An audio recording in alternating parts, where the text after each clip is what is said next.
Hi everybody, Keith McGuire here, Mark's behind the camera, and today we're going to do a little bit of background on this winter scene that I've been working on. The thing that I kind of want to show you today is creating a background of deciduous trees, no leaves, a little farther back, and basically giving it the feel of like a woods in the middle of winter. So if you look, if you look out the window and you live out in the country, very possibly you'll see a tree line of basically, no leaf trees. Is that a word? No leaf trees? No leaf trees. No leaf trees, yeah. You want to get the feeling, the color, but you don't want to sit there and draw every stupid little tree. So, that's what I'm about to attempt. To not draw every tree? Yes. All right. Exactly. So, I am starting out with a little bit of indigo and my favorite burnt sienna. I gotta be careful I don't put too much in. And what I'm trying to do is kind of gray out the indigo with just a little bit of brown to kind of create a very muted gray. So I am going to add a little bit of water to my background. There's a little bit of gray in here so you can actually see what I'm doing. The idea is that I'm also going to be putting in some pine trees kind of in the foreground and kind of finishing off the background of this particular painting. What the heck is he talking about? All I heard was blah, blah, Blah, blah, blah. Dead trees. Yep, dead trees. We'll be getting to the dead leaves later. If you have followed my work, you'll understand that Keith loves dead stuff. So, dead leaves, dead trees. Anyway, love winter. Everything's dead or sleeping. So, again, I put a wee bit of gray in the background. So I'll put a little more in. And like I said, the idea is to give it the feeling of a forest without the drawing every stupid little tree, which I've seen people do, and it's like, dang, that's a lot of work. Don't want to do that. So, well, and you're giving the illusion that it's slightly out of focus in the background too. That is. It's not super sharp. You want to direct the eye towards the barn and the water that's in the foreground. And especially the water in the foreground, which we will get to on a different occasion. But for right now, I want to kind of fill up the back a little bit. And so as you can see, I kind of vary the color a little bit, and I'm going to come straight across.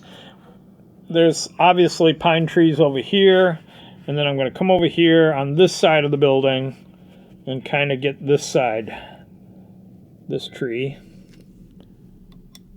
And the trick is, we have to let that dry a little bit. However, we do want it slightly wet because we want our trees to kind of also blur a little. We don't want hard lines, or not too many. Let's put it that way. All right, so, and then you'll notice I'll take the water and I'll just kind of fuzz that right out. And let's come over here. I'll do the same thing. So just a little bit of water so that you don't get a really hard edge per se.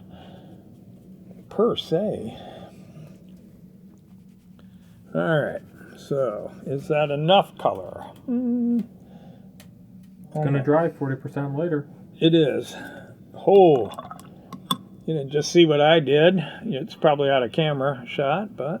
Yep, because you moved your pans out of the way. You can't see a thing. Well, I don't want anyone to see what I'm actually doing. I'm actually embarrassed.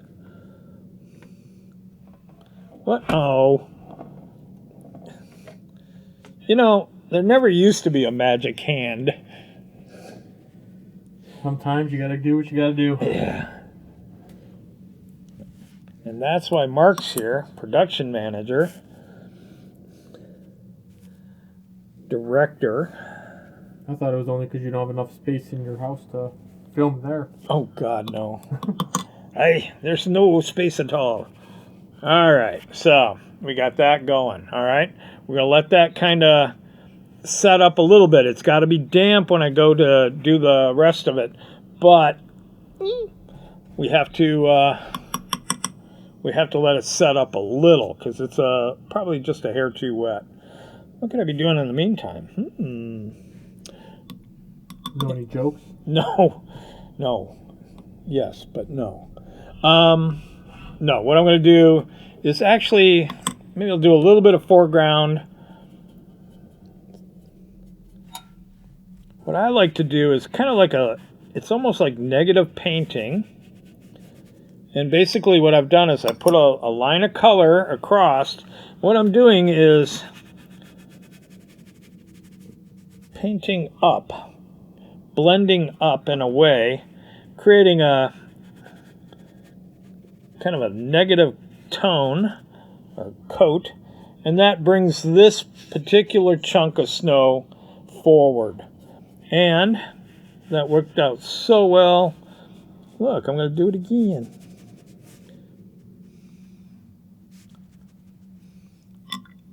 All right.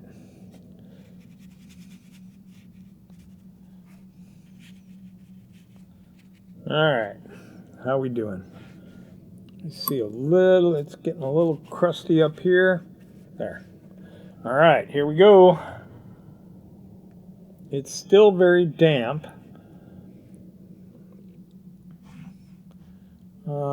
Indigo.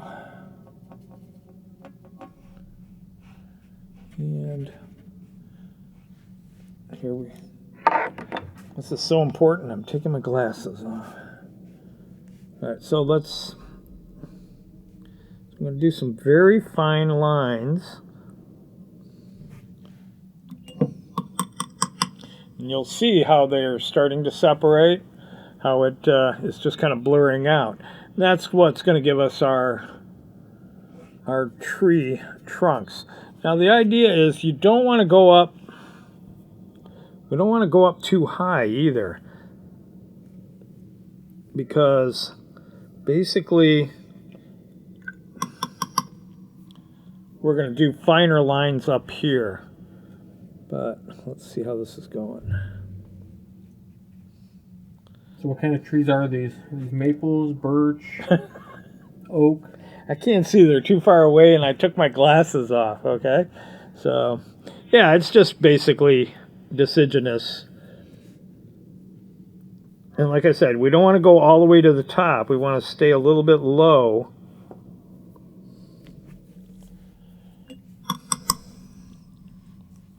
Okay. I just kind of knock it off and soften it up a little bit. And I'm going to come over here.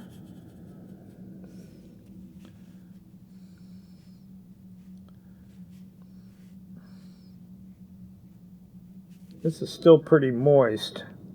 I can tell by there, you know, it's almost just blending away completely. Not quite though.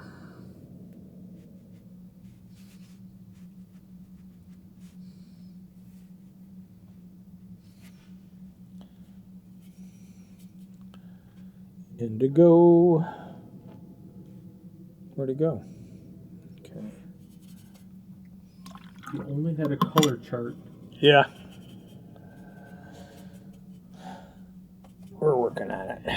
All right. So, as you can see, everything I'm doing is kind of just blending and fading away, because these are going to be the trees farther back. Now, as this dries up,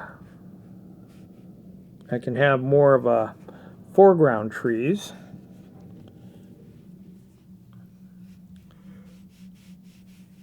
And now I'm going to start playing with just creating a little bit of texture for the top of the trees, just a little bit. All right, keep going. So while Keith's putting on the tops of his trees, just a reminder, go to rkmcguire.com. At his website, he's got a list of the different materials he uses in these paintings, like the Arches Watercolor 140 Cold press paper, the Schminke brand pan paints, the Lowell Cornell brushes, and then a couple affiliate links that if you buy from them, we get a small kickback as a thank you. Doesn't cost you any more, but we appreciate anything that helps us put out more videos, because he keeps having to do other work that pays the bills, so we haven't been able to put out as much. Guilt trip. Yep, it's working. But I actually kind of want to get back and get back to a flow again. I did recently move, but I can't use that excuse anymore because I've moved, so there's nothing left. So put in the comments you want to see him paint a cardinal, or that's just cruel. Okay, you will never see me paint a cardinal ever. Okay. There are thousands of other birds you can choose. robin redbreast. I can do that. It's when they're all cardinal red. That's when I have issues. Anyway, as you can see, the finer lines along the top there, and I've kind of created a bit of a woods in the background that isn't too. As you can see, I didn't work that hard to get it. Okay, now to make this a little more interesting, though, is we need to get some pines in here. Nice snowy pines, because everything else is just absolutely loaded in with a heavy coat of snow. So we don't want our trees to be any less covered. How do you paint a snow-covered pine tree? You'd be surprised. You can't spin the paper. Yeah. You wanted to, I thought. Yes, Mark is forcing me to not confuse you anymore. Or make you throw up by spinning the paper. Yeah. I'm trying to be a better teacher through gravity. All right, so I like pine trees. I like to put just a wee little fuzzy top on it. And then the idea is to kind of just do chunks of tree as you come down. What that'll do is put some heavy snow on these branches. So as you can see, my little layers going across the tree here of green, I'm leaving very thick lines or bands of white. And what I'm going to do now is I'm going to try to here we go. I just want to kind of darken this up a little bit as I'm coming down here.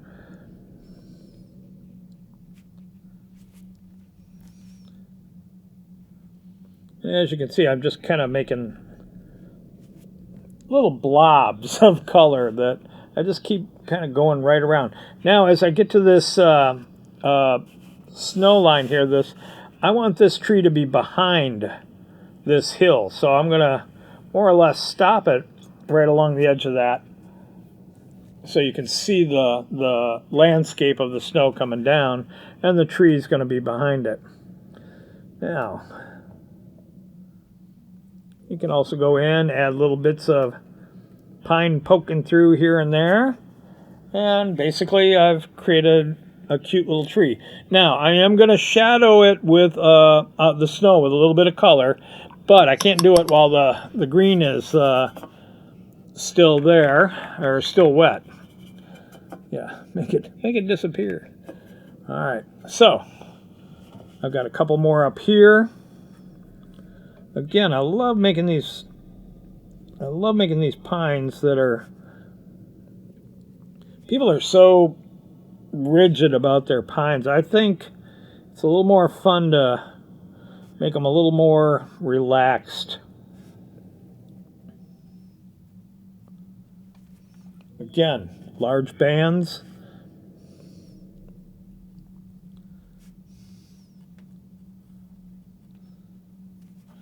And I do try to vary the tree a little bit, the color a little bit here and there, just to make it a little more interesting. Coming up to the top of my building.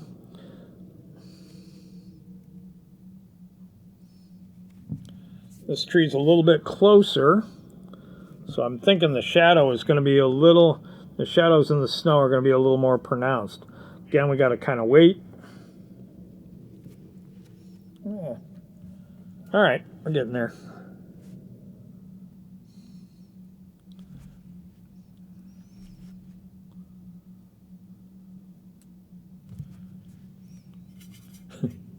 Let's go already. Oftentimes I'll draw a straight line. You might not be able to see it. I'll draw a line so that my trees don't end up tipping. Oh. Yeah, I know. But they would bend from the weight. Down, yes. Hopefully, down. But yeah, there's a lot of times I'll look and people will have their trees kind of just enough off where you're going, why couldn't it stand up straight? Well, I wasn't paying attention. So that's what I do. I put a line in there so that I don't kind of do the same thing. All right. So what else is going on? Adventure, danger? Mm-hmm. All right. How am I doing? All right. For now. Dun, dun, dun. It's kind of interesting. We'll see if Mark actually wants to talk about this.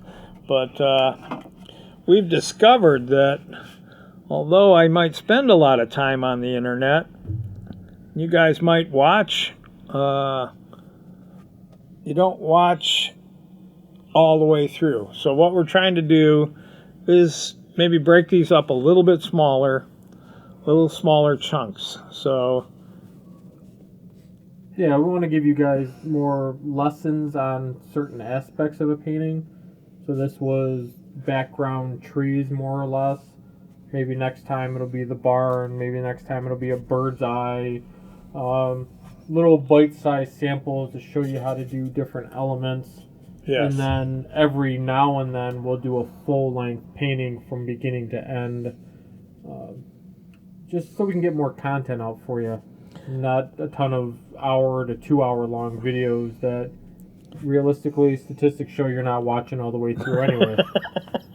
Yeah, I guess you guys can only put up with so much of me, Keith McGuire. So, And it might not be a topic that they were interested enough to watch all the way through anyway. yeah, and that's fine. You know, you don't have to want to know how to paint a barn to watch this particular lesson of him painting the pine trees in the background. That could be a cottage, it could be just an open field, it could be 100 of things. But if you're interested in the pine trees and background trees, this might be the video for you. Well, I like it because it's. I see a lot of winter pictures, winter paintings, and it seems like they're very empty. There's no other word for it. Well, That's snow covered. Yeah, but what I mean is, it's like no one quite knows how to approach getting a little bit of a forest in there or something in there that that fills that background a little bit and doesn't leave it quite so stark. I mean, we have enough white in the foreground that it's not quite as fun to see it everywhere. All right, so boom, boom, boom. No polar bear in a snowstorm paintings? Not yet. That'd be a short one. Mm-hmm. Look, it knows. Done it. Been there. All right. All right. So here we go. These guys are about done. All right. Cool. So rinse my brush really good, I hope. We'll find out. So what we want to do is basically everything has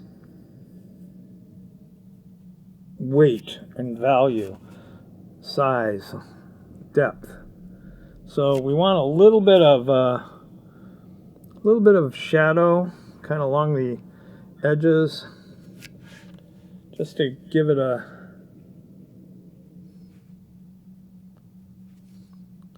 just a little more depth. Yeah. All right. Let's try again. Basically what it is it's just how snow comes down and kind of slopes down a little bit. That round shape. That's what we're trying to get the feel of, a little bit of shape to it. To the snow itself, actually. So this isn't just like a blank spot. It's snow. It's got dimension. All right. And it's not like you have to kill yourself to do it. So just kind of get in there. I like to create these little pockets of shadow. All right. And this one I might not be able to do quite yet because I'm afraid it's not quite dry. So I had one more little pine tree here, so let's do it.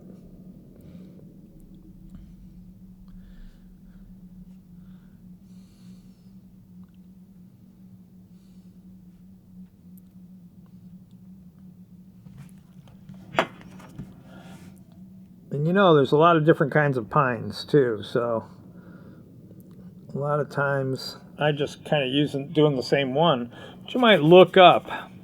I recommend researching, subject matters, and you might try different kinds of pines, and you can even combine them in the same picture, as long as you know that they belong in the same area. All right.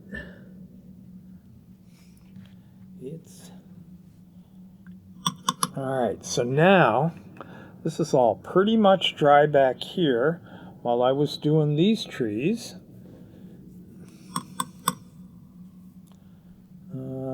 So now I'm gonna finish up this lesson by doing the last little bit. I am using just a wee bit of sepia and a little bit of indigo. So I got kind of a grayish brown. And now I'm just going to kind of do some very light line work.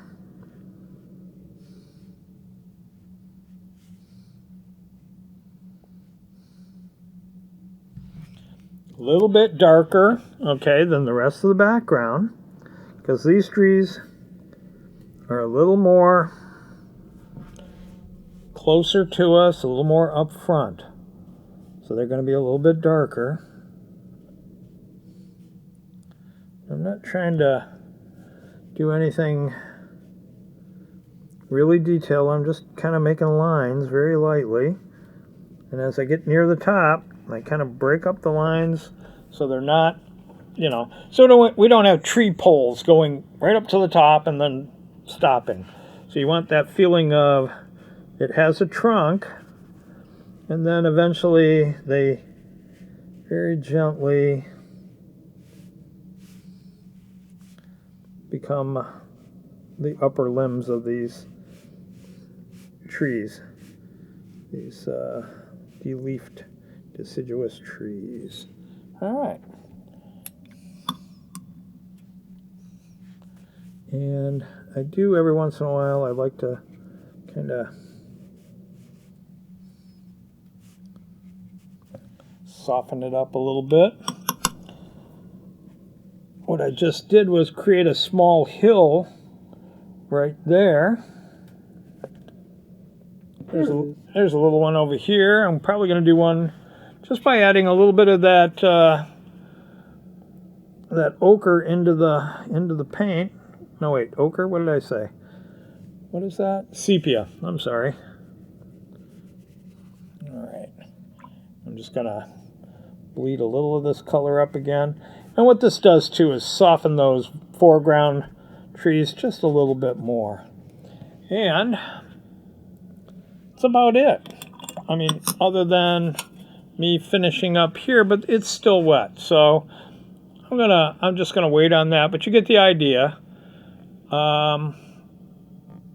I've given it a woody background with some happy little pine trees.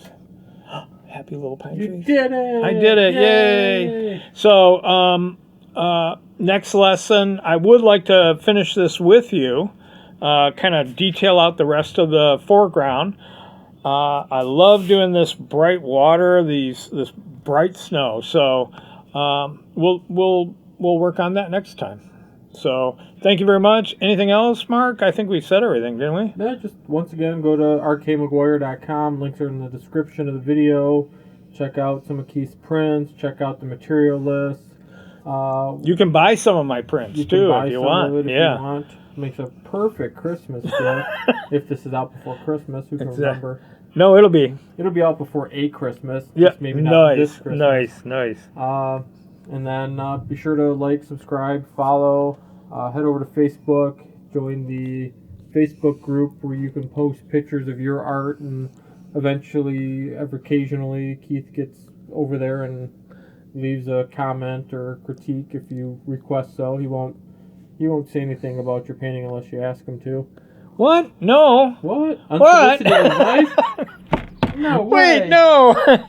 That's half the fun. I made her cry. No.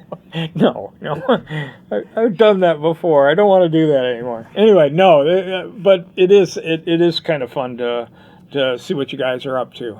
In fact, I love it. So I don't always respond, but believe me, I do see them. So thank you very much, everyone. We'll see you next time. Bye. Bye-bye.